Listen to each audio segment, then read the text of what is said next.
ஸ்ரீ குருப்யோ நமக. குருர் பிரம்மா குருர் விஷ்ணுர் குருர் தேவோ மகேஸ்வரக குரு சாட்சாத் பரம் பிரம்ம தஸ்மை ஸ்ரீ குரவே நமக. சதாசிவசமாரம்பாம் சங்கராச்சாரிய மத்தியமாம் அஸ்மதாச்சாரிய பர்யந்தாம் வந்தே குரு பரம்பராம்.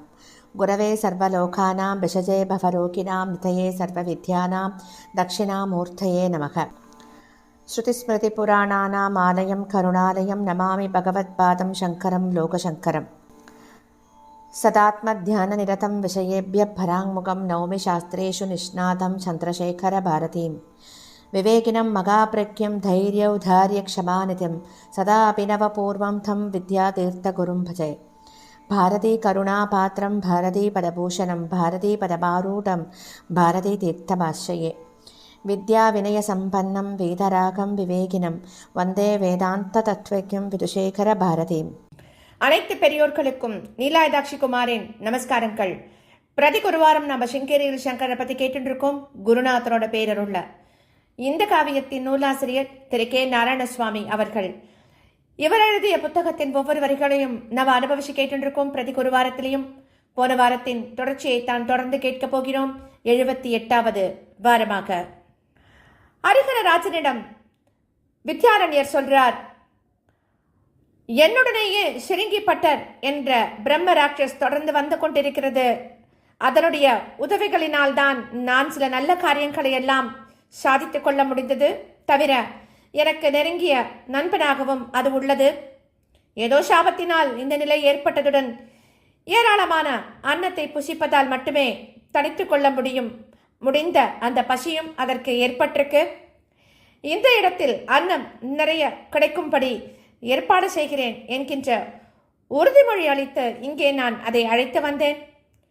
ஒருவர் கண்களிலும் தென்படாமல் உலவி வரும் அந்த பிரம்ம ராட்சசுக்கு ஏராளமான தடியன்னத்தை தினந்தோறும் அளிக்கும்படி நீ ஏற்பாடு செய்யணும் அப்படின்னு கேட்டுக்கிறார் ஹரிஹரராஜனிடம் வித்யாரண்ய சுவாமிகள். அவனும் ஆஹா, அப்படியே செய்கிறேன். புகை போல ரூபம் இல்லாமல் உலவி வரும் அதற்கு நான் எப்படி எங்கே அன்னத்தை படைப்பது அப்படின்னு கேட்கிறான் அந்த ராஜன். அதற்கு அவர் பதில் சொல்றார், இந்த விருபாட்சேஸ்வரரின் ஆலயத்தை ஒட்டி ஒரு வாசஸ்தலத்தை ஏற்படுத்திவிடு. அந்த கற்ப கிரகத்தில் நான் கூறும் விதத்தில் ஒரு சிலா விக்கிரகத்தை ஸ்தாபனம் செய்து தினந்தோறும் அதற்கு அபிஷேகாதிகளை செஞ்சு பெரிய பாத்திரங்களை ததியன்னத்தை வைத்துவிடச் செய். எங்கும் சஞ்சரிக்கும் சக்தி உடைய அந்த பிரம்ம ராட்சஸ் பூஜை வேளையில் அந்த பிரதிமையில் உறைந்திருந்து பிறகு அன்னத்தை ஸ்வீகரித்துக் கொள்ளும் அப்படின்னு சொல்லிட்டு அந்த பிரதிமையின் ரூபம் உயரம் எல்லாம் எப்படி இருக்கணும் அப்படிங்கிறதையும் சொல்றார் ஸ்ரீ வித்யாரண்ய சுவாமிகள். அதற்கு மேல் அவர் சொன்னதுதான் ஹரிஹரராஜனை ஆச்சரியத்துல ஆழ்த்தெடுத்தோம். ஹரிஹரராஜனே, நான் இங்கிருந்து சென்ற பிறகு இன்று இரவு இந்த பிராந்தியத்தில் ஒரு அதிசயம் நடக்கும். இரவு இங்கு மழை பெய்யும். அந்த சமயத்தில் 3:45 கடிகை நேரத்திற்கு மழையுடன் ஸ்வர்ண விருஷ்டியும் நடக்கும். அதை ராஜ்யத்தின் சேமத்திற்காகவும் ஜனங்களின் சேமத்திற்காகவும் பங்கீடு செய்வது உன்னுடைய பொறுப்பு. எப்படி அவர் சொல்லிட்டோ அதற்கு மேல் நிற்காம தன்னுடைய தண்ட கமண்டலுடன் புறப்பட்டுட்டார். அதுவரைக்கும் அங்கேயே அசிரீரியாக பிரசன்னமாக இருந்த சிருங்கி அவரை தொடர்ந்து சென்று நதியை தாண்டி ஓர் ஏகாந்தமான ஸ்தலத்தை அடைஞ்சதும் அவருக்கு முன்னாடி வரது. அப்போ அது சொல்றது, பகவானே, என்ன இங்க விட்டுட்டு தாங்கள் மட்டும் செல்லலாமா அப்படின்னு தீனமா கேட்கறது. அப்போ வித்யாரண்யர் சுவாமிகள் சொல்றார், சிருங்கிப்பட்டரே, உங்களுடைய பசி தணிந்தவுடன் இந்த நிலையில் இருந்து விடுதலை அடைஞ்சுடுவேன். என்னுடன் வந்தால் உங்களுக்கு அன்னம் கிடைப்பது ரொம்ப துர்லபம். ஹரிஹரராஜன் உங்களுக்கு ஏற்படுத்த போகும் வாசஸ்தலத்தில் குறிப்பிட்ட காலத்தில் அந்த சிலா விக்கிரகத்தில் பிரவேசித்து பிரசன்னமாக இருங்கோ. உங்களுடைய பசி அவன் அளிக்கப் போகும் ததியன்னத்தால் சமனமடையும். நானும் மீண்டும் இங்கே வருவேன். இப்படியெல்லாம் சொல்லி பிரம்ம ராட்சசை அவர் சமாதானப்படுத்துகிறார். அவர் வரைந்த கோடுதான் தனக்கு எல்லை அப்படின்னு புரிந்து கொண்ட சிருங்கி அங்கேயே நிற்க ஸ்ரீ வித்யாரண்யர் தன் வழியே நடந்து செல்ல ஆரம்பிக்கிறார். அவர் சொன்ன மாதிரி அன்று இரவு மழை பெய்யத்தான் செஞ்சது. நடு இரவில் மழை நீருடன் கலந்து தங்கம் சிறு சிறு கட்டிகளாக விழுந்து எங்கும் நிறைந்தது. ஸ்ரீ வியாச பகவானிடமிருந்து வரப்பிரசாதமாக பெற்ற கடிகாசித்தியை லோகக்ஷேமத்திற்காக ஸ்ரீ வித்யாரண்யர் உபயோகப்படுத்தியிருக்கார். சூரிய உதயத்தில் பறை அறிவிப்புகளின் மூலம் ஜனங்களுக்கு விஷயம் தெரியப்படுத்தப்படுறது. தூங்கி விழுத்ததும் அந்த நல்ல செய்தியை எல்லாரும் கேட்கிறா. அவரவர் வீடுகளின் முற்றங்களிலும் கூரைகளின் மேலும் தோட்டங்களிலும் விழுந்த தங்கம் அவரவர்களை சார்ந்தது என்றும், வீதிகளிலும் பொது இடங்களிலும் வயல்வெளிகளிலும் விழுந்த தங்கம் அரசாங்கத்தை சேர்ந்தது அப்படின்னும் அறிவிக்கப்படுறது. சாதாரண மக்களும் தர்மமே உயர்ந்தது என்று நம்பி வாழ்ந்த காலம் அது. வானிலிருந்து விழுந்த தங்கத்தை பகிர்ந்து கொள்வதில் சண்டை சச்சரவுகளோ போட்டியோ பொறாமையோ எதுவுமே இல்லை. இது மட்டுமே என்னுடையது அப்படிங்கிற அந்த அமைதியான உள்ளத்துடன் அந்த பரிசை வாங்கிக்கிறா எல்லாரும். ஸ்ரீ வித்யாரண்ய முனிவரை மனசுல இருத்தி வழிபடுறா எல்லாரும். அப்போது ஜனங்கள் சந்தோஷமாக தமக்குள்ள பேசிக்கிறாளாம். என்ன பேசிக்கிறான்னா, ஆஹா, முனிசிரேஷ்டரான ஸ்ரீ வித்யாரண்ய மகா சுவாமிகள் என்னென்ன உயர்ந்த காரியங்களை செய்திருக்கார்.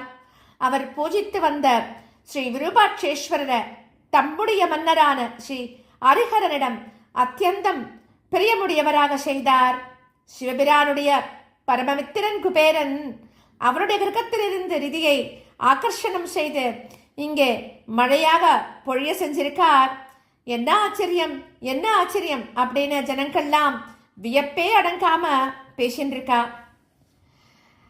இன்று ஹம்பி விஜயநகரம் இடிபாடுகளின் நடுவே விருபாட்சேஸ்வரரின் ஆலயத்தின் அருகே காணப்படும் சிறிய கோவில் சிருங்கிப்பட்டருக்காக கட்டப்பட்ட வாசஸ்தலம் தான் அப்படின்னு சொல்றார்கள். சரித்திர ஆசிரியர்கள்லாம் சொல்றா. ஸ்ரீ வித்யாரண்யர் நிறுவிய சில மடங்களில் கூட மலையாள பிரம்மா என்கிற பெயரில் சிருங்கிப்பட்டருக்கு ஒரு விசேஷ அந்தஸ்தை அளித்து நித்தியமாகவோ ஆண்டுக்கு ஒரு முறையோ பூஜைகள்லாம் நடத்தி அந்த சம்பிரதாயம்லாம் நடப்பதாக சொல்லப்பட்டிருக்கு.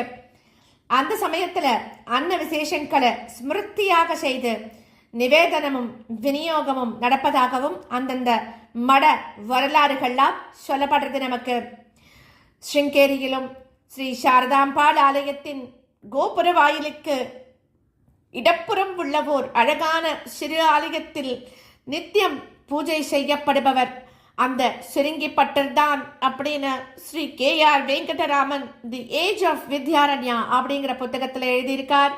ஸ்மிருதி குசுமாஞ்சலி அப்படிங்கிற பெயருடன் 1963 ஆண்டில் வெளியிடப்பட்ட ஸ்ருங்கேரி சோவினர்ல கூட, அதாவது பக்கம் 143 அப்படி எழுதப்பட்டிருக்கு. அங்கு பூஜை செய்யப்படுபவர் மலையாள பிரம்மா, ஸ்ருங்கேரியின் காவல் தெய்வம் என்று பட்டர்கள்லாம் சொல்வாளாம். அங்கு அவருக்கு தினந்தோறும் நிவேதனம் செய்யப்படுவது கூட ததியன்னம் தானா. அவதார புருஷராக விளங்கிய ஸ்ரீ வித்யாரண்ய சுவாமிகள் ஒரு பிரம்ம ராட்சசிடம் காட்டிய அந்த கிருதஜதா பாவம் எவ்வளவு உயர்ந்ததாக இருந்தது அப்படின்னு நாம தெரிஞ்சு கொள்ளும் போது அவர் பால் நமக்குள்ள பக்தி அதிகமாகத்தான் செய்யறது இல்லையா? நாம அடுத்ததா கேட்க போற அத்தியாயம் வித்யாரண்யரை போலவே மற்றொரு சத்குரு அப்படிங்கிற தலைப்புல இருக்கிற ஒரு அத்தியாயத்தை கேட்க போறோம். திருவொற்றியூர், திருவானைக்கா, காஞ்சிபுரம் முதலிய ஸ்தலங்கள்ல அம்பிகை உக்கிரமான கலைகளுடன் விளங்கிக் கொண்டிருந்ததை அறிந்த ஸ்ரீ சங்கர பகவத் பாதர் மந்திர பலத்தால் அவற்றையெல்லாம் மாற்றி ஸ்ரீ சக்கர யந்திரம், தாடங்கம் போன்ற யந்திரங்களை எல்லாம் பிரதிஷ்டை செஞ்சு தேவதைகளை சௌமிய மூர்த்திகளாக செய்த ஆச்சரியமான வரலாறுகளை கூட நம்ம கேட்டும் இருக்கோம், படித்தும் இருக்கோம். விஜயநகர ராஜ்யம் ஸ்தாபனம் செய்யப்பட்ட உடனேயே அங்கிருந்து யாத்திரையாக புறப்பட்டு விட்ட ஸ்ரீ வித்யாரண்ய சுவாமிகளும் அது போன்ற ஒரு மகத்தான செயலை செய்ததை பற்றி ஸ்ரீ குருவம்ச காவியத்தில் நமக்கு சொல்லப்பட்டிருக்கு. ஸ்ரீ வித்யாரண்யர் பிரயாணம் செய்த மார்க்கத்தில் விஜயபுரி அப்படிங்கிற ஊர் ஒன்று இருக்கு. காவியகர்த்தா தான் எழுதிய காவியத்திற்கு தானே எழுதி வைத்த வியாக்கியானத்தில் அந்த விஜயபுரி விஜயநகரம் அல்ல, அது வேறொரு ஊர் அப்படின்னு ஸ்பஷ்டமா எழுதி வச்சிருக்கார். அந்த விஜயபுரியில் துர்க்கைக்கு ஒரு கோவில் இருந்தது. லோகாஞ்சனான் மாரயதி இது லோகமாரி அப்படிங்கிற அர்த்தத்தில் அந்த துர்க்கைய லோகமாரி அப்படின்னு பெயரிட்டு பயபக்தியோட வாமமார்க்க ஆராதனை செய்து வழிபட்டு வந்துருக்கா அந்த பிரதேசத்து ஜனங்கள். ஸ்ரீ வித்யாரண்யர் பாதசாரியாக அந்த ஊரை அடைந்தவுடன் அவரை யாருன்னு தெரிஞ்சு கொண்ட சாத்வீகர்கள் அவரை வரவேற்று உபச்சாரம் பண்றா. அவரிடம் அந்த லோகபாரி அப்படிங்கிற தேவதையை பத்தியும் சொல்றார்.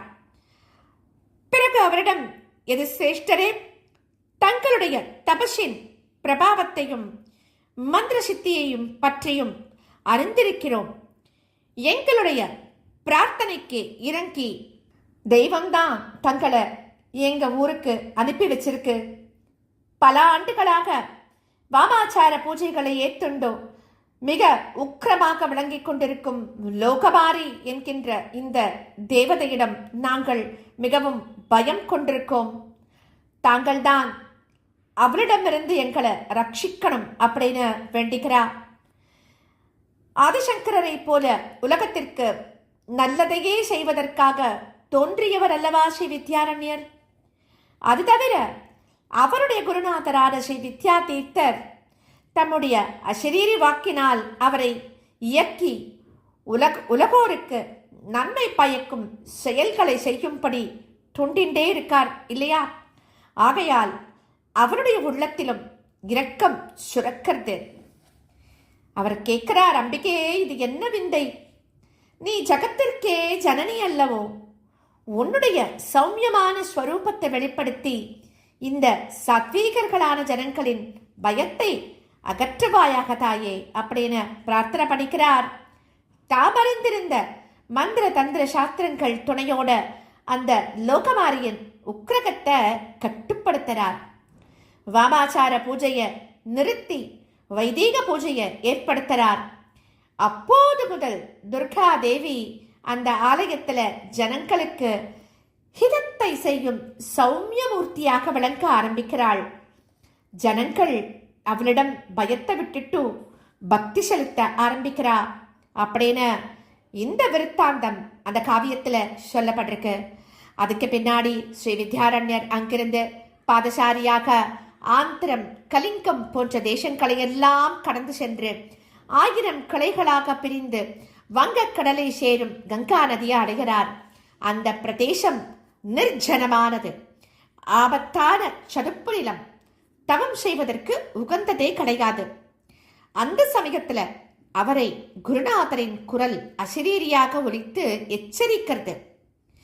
என்ன எச்சரிக்கிறதுனா, உயர்ந்தவனே, துணிச்சலுடன் அந்த வழியில் செல்லாதே, இப்படி திரும்பி அப்படி செல் என்றெல்லாம் எச்சரித்து வழிகாட்டி அவரை வாரணாசி கஷேத்திரத்தில் உள்ள கேதார கட்டத்தில் கொண்டு சேர்த்தார் அவருடைய குருநாதரான ஸ்ரீ வித்யா தீர்த்தர்.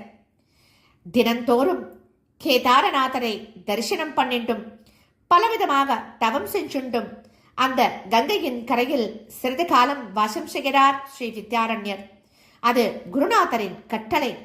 அந்த தவத்தின் பலத்தினால்தான் பிற்காலத்தில் மேலும் பல மகத்தான செயல்களை எல்லாம் அவரால் செய்ய முடியாது. இதற்கு அப்புறமா அடுத்த வாரம் தொடர்ந்து கேட்கலாம். ஸ்ரீ சத்குரோ பாகி, ஸ்ரீ சத்குரோ பாகி, ஸ்ரீ சத்குரோ பாகி.